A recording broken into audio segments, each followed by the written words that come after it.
pertama, saya selalu katakan pada antum semua bahwa tidak ada kita dalam kehidupan yang lepas dari ujian. Pasti ujian itu akan diberikan. Satu, untuk meningkatkan kualitas kehidupan. Kedua, untuk menambah pahala kita. Yang ketiga, mempercepat kita menuju surga insya Allah dengan ujian-ujian itu.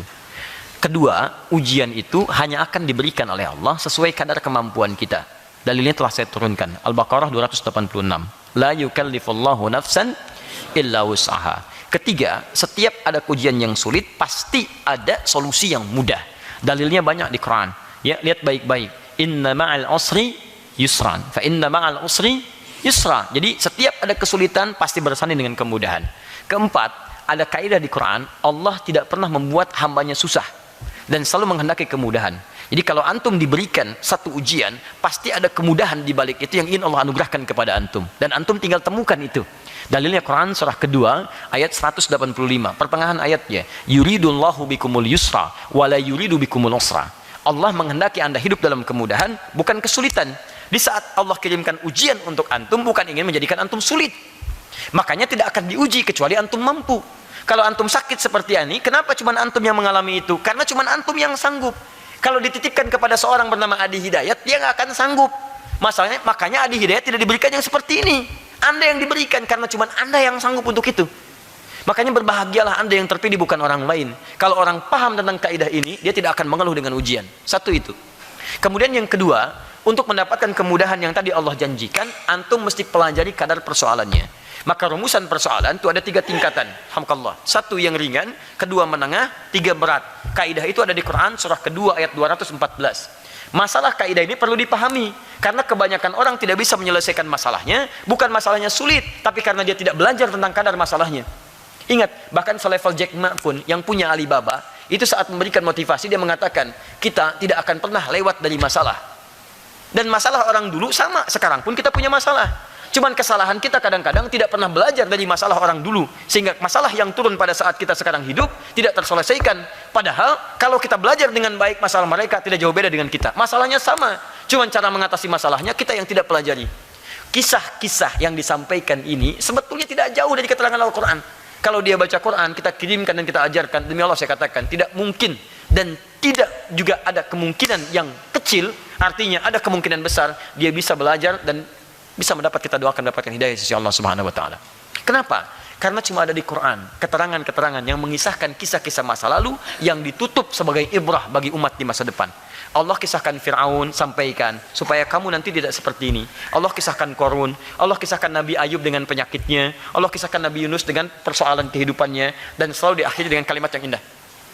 Allah akan berikan solusi pada orang yang mengalami peristiwa yang sama. Artinya peristiwa itu akan terjadi di masa depan dengan cara yang berbeda tapi dengan solusi yang sama. Tinggal Anda pelajari. Masalahnya kenapa orang sering sulit pernah selesai? Karena tidak pernah mempelajari kadar masalahnya. Antum cek di Quran. Masalah rumah tangga misal, dari persoalan yang paling ringan salah komunikasi sampai persoalan yang paling berat itu ada plus dengan solusinya. Kadang-kadang ada orang yang punya masalah, solusinya dengan senyuman saja selesai, tapi 3 tahun nggak tuntas-tuntas karena nggak dia lihat tentang jenis masalahnya. Sama dengan ini teman-teman sekalian, mohon izin, sakit tidak ada yang tidak pernah sakit. Nabi sakit, Nabi Ayub sakit, saya sakit, ulama sakit, antum sakit. Kadar sakit antum ini bagaimana cara mengatasinya? Turun kemudian Quran surah ketiga Ali Imran ayat 142. Itu urutan-urutan untuk solusi berijtihad. Ya, apa diantaranya? Am hasibtum an tadkhulul jannata walamma ya'lamillahu alladhina jahadu minkum wa ya'lamas sabirin. 1, Allah dengan turunnya ujian itu ingin mengantarkan Anda ke surga dan menuntut Anda untuk serius mengatasinya. Kalimatnya menggunakan jahadu dari kata al-juhdu, punya 3 akar kata. 1, kesungguhan merencanakan disebut dengan ijtihad. Anda lihat, oh ini saya punya penyakit ini, musibah, alhamdulillah saya yang terpilih oleh Allah, maka saya ditantang kemudian dengan adanya ini supaya saya dengan izin Allah mengatasi penyakit ini. Ikhtiar, rencanakan. Mana pilih dokter yang baik sesuai dengan budget yang Allah kirimkan. Jangan rasakan kurang cukup pada Allah, Anda kembali kepada Allah, maka Allah tidak punya batas dalam rezekinya. Minta. Kadang-kadang rezeki yang datang cepat itu bukan dari kerja keras Anda untuk berusaha. Kadang-kadang ketika Anda bermohon khusyuk kepada Allah Subhanahu wa taala, di situ datang solusi. Bukankah tidak sedikit Anda melihat orang-orang punya masalah berat, tidak punya uang, tiba-tiba viral kisahnya, dia bermohon kepada Allah, datang orang lain dikirimkan oleh Allah Subhanahu wa taala dengan izin Allah mengobati penyakitnya. Dengan izin Allah. Tidak menutup kemungkinan. Dekati Allah, rencanakan. Mana nih ikhtiar saya yang cocok sesuai dengan rezeki yang Allah titipkan pada saya. Datang. Kemudian jihad dengan fisik. Setelah direncanakan, tahu, datang. Setelah itu mujahadah, ini yang paling berat. Mujahadah itu artinya memerangi perasaan-perasaan yang tidak tepat dalam diri kita. Seperti ini misalnya.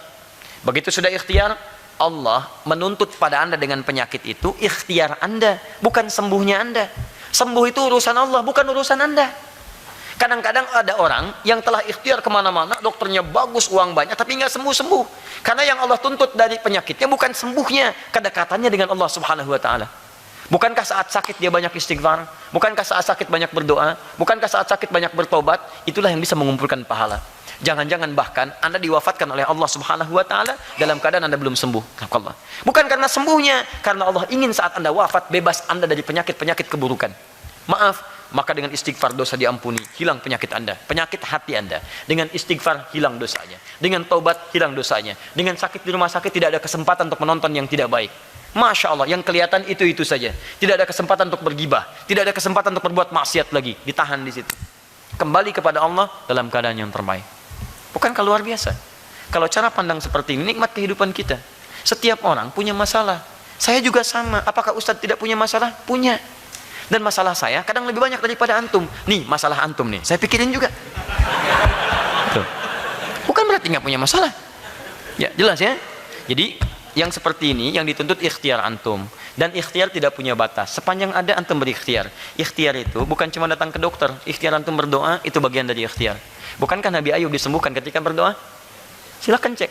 Maka saya sarankan bagi teman-teman ini yang bertanya, buka Quran surah ke-26 ayat ke-80, ikhtiar pertama.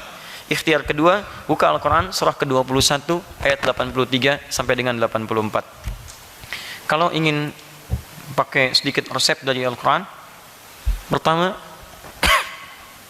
di Al-Quran surah ke-1 Al-Fatihah ayat 1 sampai 7. Setelah itu teruskan ke Quran surah ke-17 ayat 82. Setelah itu sambungkan di Quran surah ke-26 ayat 80. Setelah itu sambungkan di Quran surah 21 ayat 83 sampai 84. Setelah itu tutup dengan Al-Fatihah lagi. Kalau Anda merasakan penyakit-penyakit yang berat luar biasa, barangkali ini bisa dicoba dengan bermohon kepada Allah dan tunaikan tahajud dalam tahajud untuk mohon kepada Allah. Mulai dengan Al-Fatihah, karena Al-Fatihah disebut dengan syifa, penyembuh. Teruskan Quran surah 17 ayat 82, karena di situ Allah berjanji, wa nunazzilu minal Qur'ani ma huwa syifa. Dan di antara ayat-ayat Quran ada yang bisa jadi penyembuh. Setelah itu bacakan Quran surah ke-26 ayat 80. Disitu sebagai tawakal Anda kepada Allah seperti Nabi Ibrahim bertawakal kepada Allah. Wa idza maridtu fa huwa yashfin. Kalau saya sakit pasti Allah yang sembuhkan, pasti Allah yang sembuhkan. Saya yakin ya Allah, Engkau yang sembuhkan. Kalau kepada yang menyembuhkan saya tidak disembuhkan, kepada siapa lagi saya mesti minta disembuhkan? Ya Allah, semua orang mengatakan saya enggak sembuh, tapi Engkau tidak punya batas dalam kuasamu. Kalau saya memohon kepada yang tidak punya batas dalam kuasa, tidak menyembuhkan juga, bagaimana saya bisa meyakinkan diri saya, ya Allah? Ya Allah, kepada siapa lagi saya mesti bermohon? Minta. Lalu kemudian gunakan amalan, lakukan amalan seperti Nabi Ayub pernah mengamalkannya. Quran surah 21 ayat 83 sampai 84. Di akhir ayatnya ketika Allah menjawab doa Nabi Ayub dan menyembuhkannya, Allah sampaikan wa dzikra lil abidin. Kami sampaikan kisah ini untuk mengingatkan hamba-hamba Allah di masa depan, kalau punya penyakit yang sama, lakukan amalan seperti Ayub, kami akan menyembuhkannya. Terakhir, akhir dengan Al-Fatihah dan bermohon kepada Allah Subhanahu wa Ta'ala. Tingkatkan kemudian takwa kepada Allah. Hasilnya, gak usah tunggu hasil, karena Allah yang menentukan hasilnya. Maka ketika Anda tawakal dengan izin Allah, ketika ini Anda amalkan, mendekat kepada Allah, penyakit belum sembuh pun dalam pandangan manusia, tapi hati Anda sehat. Tenang. Pilih mana? Pilih mana? Sakit tapi tenang, atau sehat tapi gelisah? Sehat tapi gelisah, atau sakit tapi tenang?